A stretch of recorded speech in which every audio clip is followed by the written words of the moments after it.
Merhaba arkadaşlar, PES Sevenler Birliği kanalına hoş geldiniz. İlk olarak arkadaşlar bugün oyuna bir mesaj geldi ve linke tıklayarak 500 futbol puanı kazanabiliyoruz. Parası değil, puanını hediye ediyorlar. Onu göstererek başlayalım.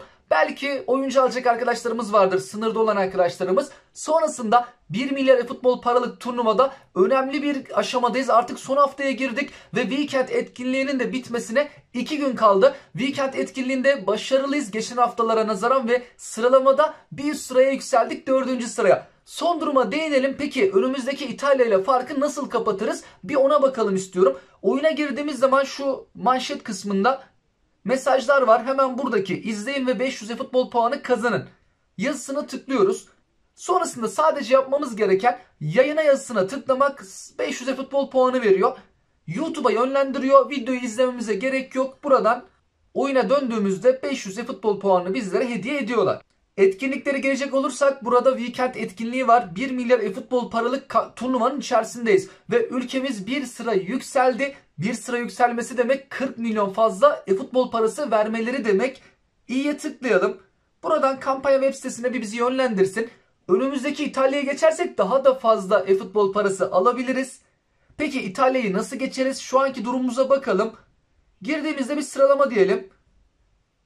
Şu an ülkemiz 4. sıraya yükseldi genel sıralamada. Genel sıralamanın hediyesi farklı. Goldeki sıralamanın hediyesi farklı. Hafta sonundaki sıralamanın hediyesi farklı. 3 ayrı yerden hediyeler veriliyor. Şu an İtalya, Türkiye, Mısır, Japonya 180 puana sahip. Hafta sonu başarı durumları burada sıralamayı etkiliyor. Biz 4. sıradayız. Hafta sonu karşılaşmasında 3.'yüz. Önümüzde İtalya var. 2. Brezilya 1. Gol sıralamasında 8.'yiz. Şimdi hafta sonu karşılaşması bizler için önemli. Burada ikinciliğe yükselirsek genel sıralamada İtalya'yı geçiyoruz. Hemen şöyle oyuncu değil de ülke bölge sıralamasına bakalım. Ülkelerin başarılarını bir inceleyelim. Burada önümüzde İtalya var. Brezilya 1. 2. İtalya, 3. biz, arkamızda Mısır var. Maçlar, kazanılan maçlar, beraberlikler, kayıplar. Şimdi kazanılan maçlara baktığımızda İtalya 7600 maçın 5955'ini kazanmış İtalya'yı seçenler. 6000'e çok yakın galibiyet sayıları var. Bizde de 4819 galibiyet var. Beraberlikler birbirine çok yakın. Aramızda 1200 galibiyet var diyebiliriz. 1200'e yakın bir galibiyet sayısı bulunmakta. Arkamızdaki Mısır'a bakınca galibiyet sayımız onlardan öyle çok fazla yüksek değil. 120 galibiyetimiz fazla. Beraberlikten birazcık puan alıyorlar. 237 beraberlikleri var. Çok fazla maç oynamışlar. Yenilgileri bizden daha fazla. Şu an Mısır'ın az bir farklı önündeyiz. İtalya'yı yakalamak için oynanan maçlarda daha fazla galibiyet almamız gerekiyor. Evet, şimdi bakıldığı zaman 1200 galibiyet neredeyse fark var aramızda. Çok gibi görünüyor ama kapanmayacak bir fark değil aslında. Şimdi burada maçlar hesaplanırken konsol, oyuncuya bir tıklayalım. Konsolda PlayStation, Xbox ve bilgisayar var. Ayrıca mobil var. Toplamda 4 tane farklı platform bulunuyor. İlk 50'ye girenlerin oynadıkları maçlara bakılıyor.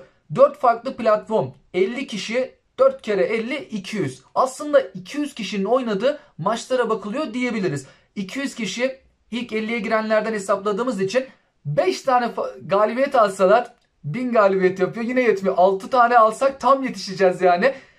Sıralamada ilk 50'ye giren arkadaşlarımız özellikle fazla galibiyet almaları gerekiyor.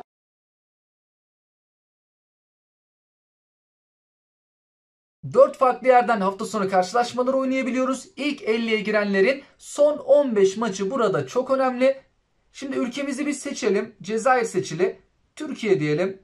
Aşağı doğru gelsin. Şu an PlayStation'da oynayan arkadaşlarımıza baktığımızda 4. haftadayız. 15 maçta 15 galibiyet alan arkadaşlarımız var. İlk 2 sırada. Sonrasında 14, 12, 11 galibiyet alan arkadaşlarımız. İlk 50 bizde çok önemli.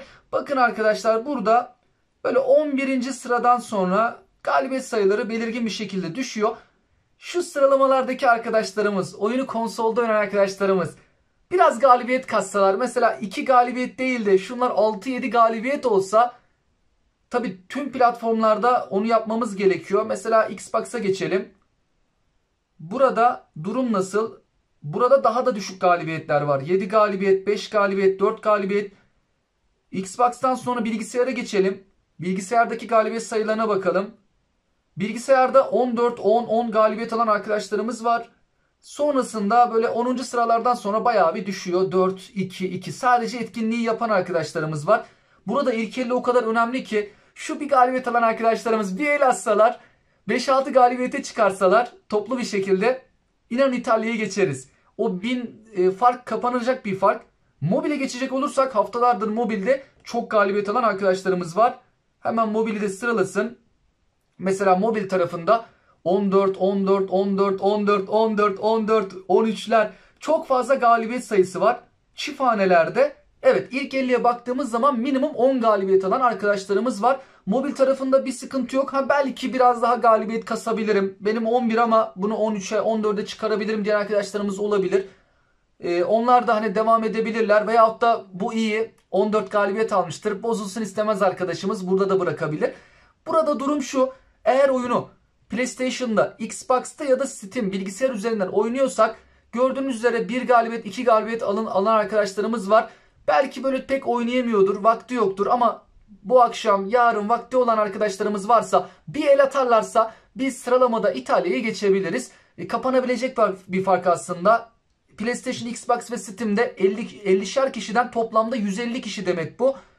Yani 150 kişi başı galibiyet ne kadar düşüyor? 8 desek 1200 farkı kapatabiliyoruz. Yani kişi başı 8 tane galibiyet alınması lazım.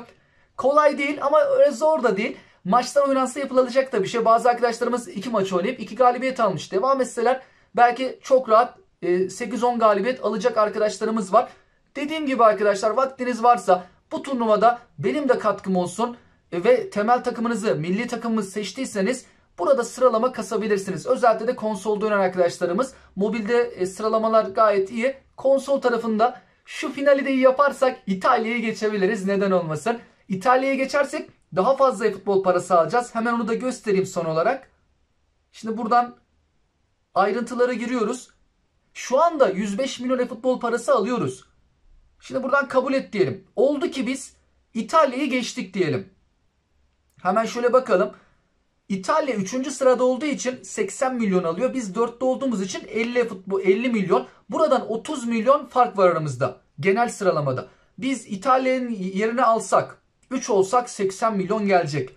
Hafta sonu karşılaşmasında da 2'ye çıkmış olacağız. 50 de oradan gelecek, 130. Diğer taraftan 15 milyon geliyor. 145 milyon. Şu an bulunduğumuz konumda 105 milyon alıyoruz. Olur da İtalya'yı geçersek tabi hafta sonunda ikinciliğe çıkmamız lazım. Genel sıralamada 3. 40 milyon daha fazla e-futbol parası. Belki de bu kişi başı 1000 e-futbol parasına yakında bir arttırım da olabilir. Ne kadar e-futbol parası düşeceğini bilmiyoruz. Çünkü kaç kişi Türkiye'yi seçti, kaç hesapta milli takım Türkiye, onun sayısını bilmediğimiz için kişi başını şu an için hesaplayamıyoruz. Burada ne kadar üst sırada olursak daha fazla e-futbol parası alacağız. İnşallah şu son 1-2 günde de hafta sonu etkinliğinde daha da başarılı oluruz. Sizler de yoruma görüşlerinizi bizlerle paylaşabilirsiniz. Hoşça kalın.